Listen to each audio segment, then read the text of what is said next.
To the most important people in this place, the new citizens of the United States of America, congratulations.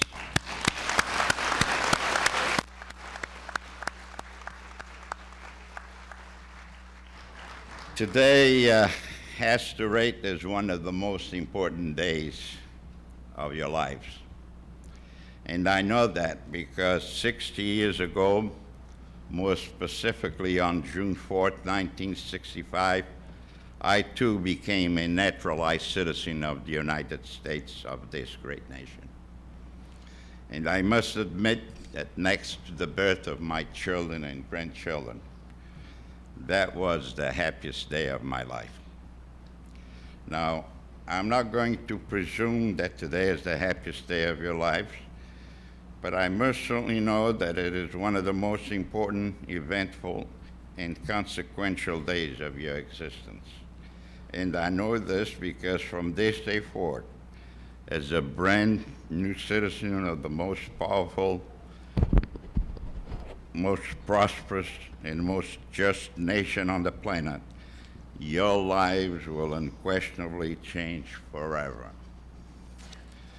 Yes, as of today, each and every one of you will feel that everything in your world has obtained a new meaning, a new dimension, and a new relevance. Yes, from this day forward, as a citizen of the United States of America, you have been given the right to enjoy all the benefits, privileges, and resources of this great nation. What a priceless gift.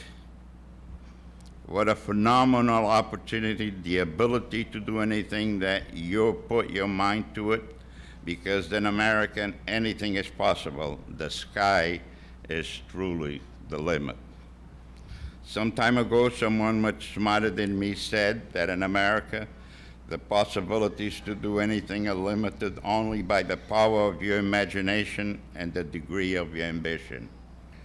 And that is absolutely true. But in life, as you well know, there is no such thing as a free lunch. Along with these amazing privileges also comes enormous responsibilities. Continue to educate yourselves about life and the world in general, and the world of politics and government in particular. Every day of your life, learn something new, something of redeeming value. Resist the temptation of being a passive observant of life in general, but in politics in particular. Be informed, question, and participate. Don't forfeit the right to know. Remember that when that happens, others will decide for you and your families how you will live your lives. And above all, vote. Voting is the fuel that ignites the engine that moves the system of government that we choose for our families and ourselves. Our founding fathers have given us a democracy, a system of government tried before, but still not perfect, not even close, but most certainly the least imperfect of all the others tried before. Of all the rights, benefits, and privileges granted to us by becoming a citizen of the United States, voting is by far the most important of all. Don't take it for granted. Democracy will not survive without it. Our way of life depends on it. Wars have been fought and millions have died for it. In fact, right now, at this very moment, wars are being fought in multiple places in our planet. Thousands and thousands of young and old are dying every day, all giving their lives for the cause of democracy, for the right to live their lives in the free quest of life, liberty, and the pursuit of happiness. And if you're inclined to do so and feel that you are ready for it, run for office. It is a constitutional right that by becoming a citizen of the United States, you have deservedly earned it. It is the ultimate empowerment of citizenship. the right to represent your communities at all levels of government, with the exception of the presidency of the United States. I did it. As the judge was kind enough to remind you, 7 years after taking the citizenship and oath and feeling reasonably prepared, I decided to get involved in my local government. And so in 1971, 11 years after arriving in America, I ran for and won a seat in the New Bedford City Council, an American city of over 100,000 people.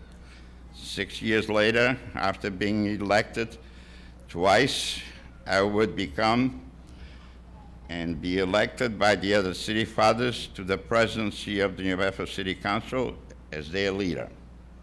This personal note is made only with the intent of showing you that if a young man born somewhere else in the world can come to America at the age of 17, speaking no English at all, and 12 years later be elected to a governing body of an American city, then it's pretty clear that anyone with a drive, commitment to education, and ambition can most certainly do the same.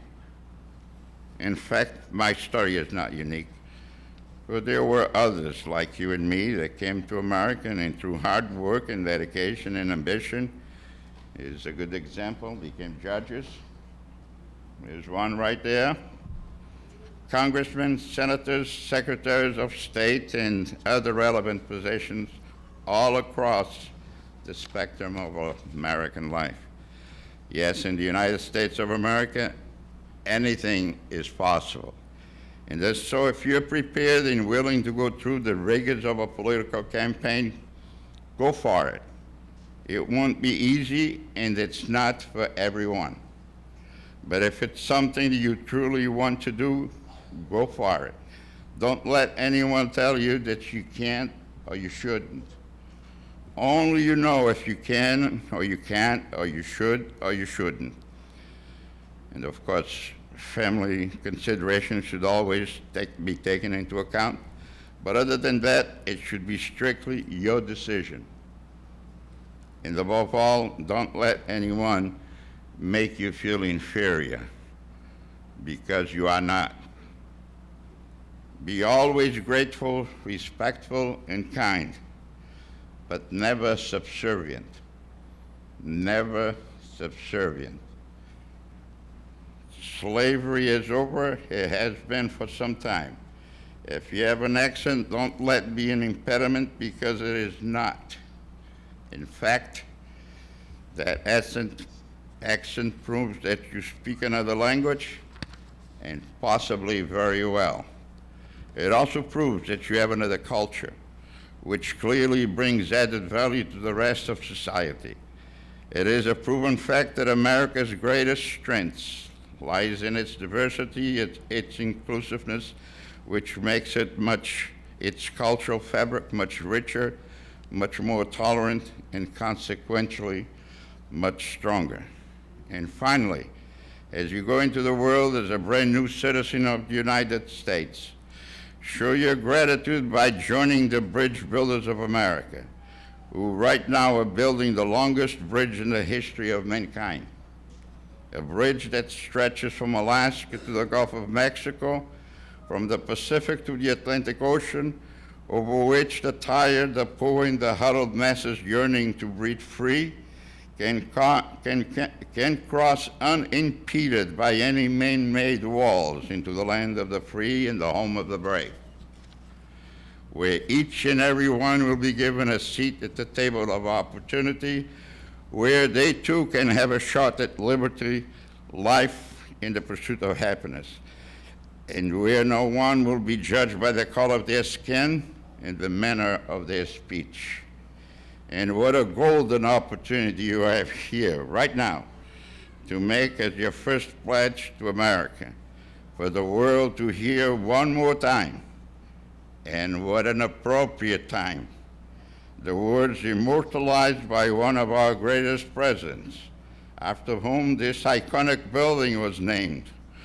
one John Fitzgerald Kennedy, who on January 20th, 1961, during his inaugural speech, pronounced for the world to hear the following words: "Ask not what your country can do for you, ask what you can do for your country."